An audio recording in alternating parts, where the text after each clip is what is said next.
G'day, I'm Mark from Self Sufficient Me, and you're with me in our orchard today amongst our citrus trees. Behind me is a Meyer lemon, which is associated with this video because it was used to make the jam that I want to show you today. I'm going to do a taste test. If you saw my video last week on Ceylon Hill Gooseberries, I promised that I would turn it into a cheese jam, not just any old jam, but a nice chunky cheese jam to go specifically with some nice cheeses, which I have here today. Got a beautiful brie and also a nice sharp cheddar. Now, like I said in the video last week, the reason I reckon this Ceylon Hill jelly or jam would make a good cheese jam is because it tastes a little like figs. You know, when you want a good jam to go with cheese, you think quince or figs. Those type of flavours go well with any type of cheese. But, you know, honestly, I like sort of all jam with cheese. But there are specific flavours like the fig and quince jams and jellies that just go really well. And they also set nicely, so that when you put them on the plate, even if it's just a dollop from a spoon, it's sort of nice and jelly-like, and it sits there and wobbles, and people can just take a little bit of scoop of the jam, put it on their cracker biscuit with their cheese, and voila.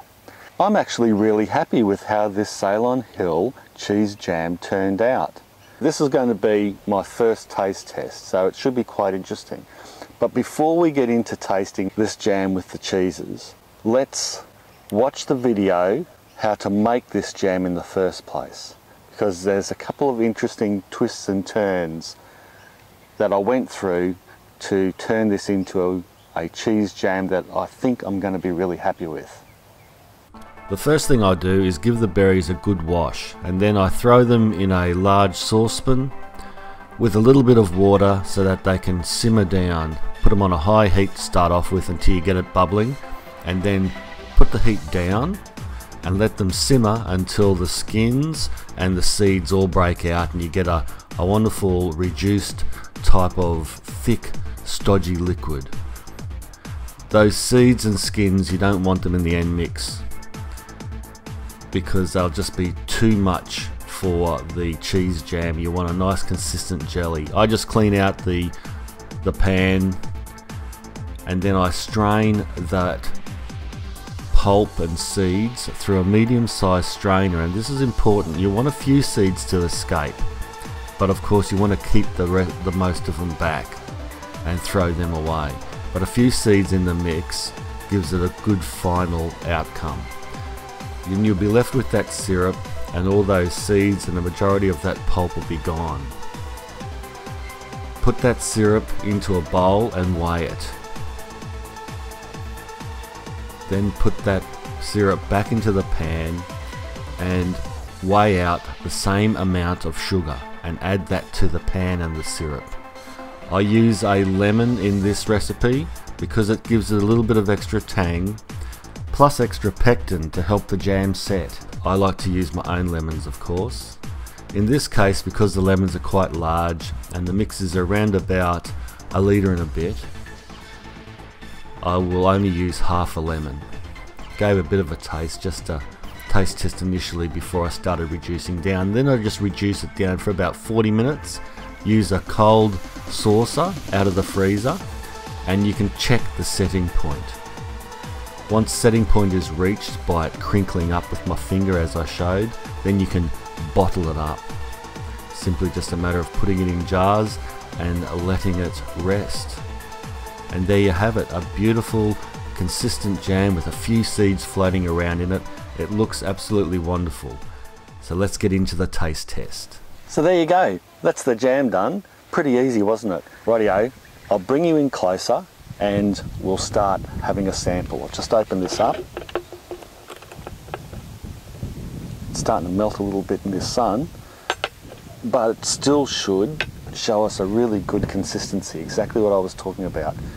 Fingers crossed. Okay, here we go. Now I can already see, I'll just get this plate organised. You can already see that it's really quite jelly-like. Even though it's gone down to room temperature now, I did have this in the fridge because I was just wanting it to be as firm as possible, but I could see that this would be firm enough outside the fridge. I've got another bottle that is sitting on the counter and it looks pretty firm in the jar when I shake it. See that? See how jelly-like it is? That's what you want when you're delivering a nice little cheese platter. You want to serve that, you know, maybe not as messy as this, but serve that up in a nice little condiment jar or something like that. Okay, so let's have a bit of the sharp cheddar first. Just take a little bit of that off. And let's cut off a little bit of jam. See how that jam just sits there?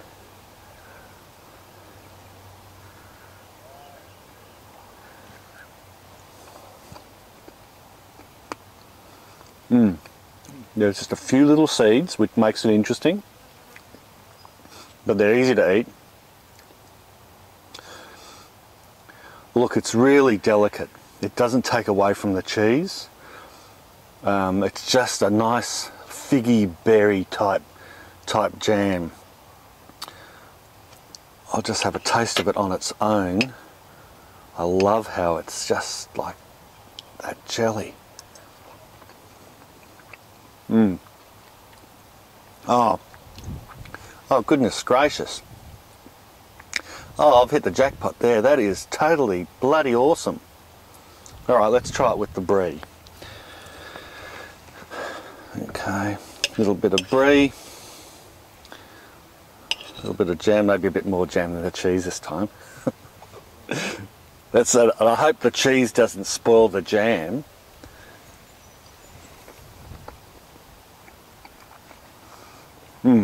Yeah. Now, the reason that I'm not using a cracker biscuit, which a cracker biscuit would be quite nice. I just want to try the cheese and the jam on its own. I just didn't want a cracker biscuit to come into it, although we all know that a cracker biscuit with cheese and a bit of cheese jam really does go excellent together. Let me grab the camera so that you can get a closer look at the consistency of this jam, which is, I mean, it's not most important. Like, obviously taste is the most important, but consistency for a cheese jam is also quite important. So let me get the camera and show you what I mean, just how jelly-like this jam is. Okay, left-handed. See how, like, I could almost pick this jar up with this spoon, just digging into the jam. Now, can you see the little seeds in it? I mean, they look great.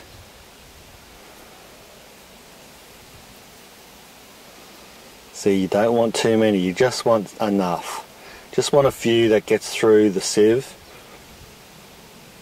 when you're straining it, and that's perfect. Gorgeous. And that's how it plops there. Sitting on a cheese platter, obviously better than mine, would be fantastic. Even if you just, you know, rolled it out or cut it into a nice little circle or something. Or it doesn't matter so much, I suppose, as long as it tastes good. Bit of cheese, bit of jam, bada bing, bada boom. And it's hard to get better than that. I guarantee you, that is fantastic. I would recommend Ceylon Hill Berry Jam, especially as a cheese jam. It's a ripper. Yes, it'd go good on toast or something else, but I just reckon it's perfect as a cheese jam. Get into it. It's a good bush to grow, a great jam to make. Thanks for watching. Bye for now.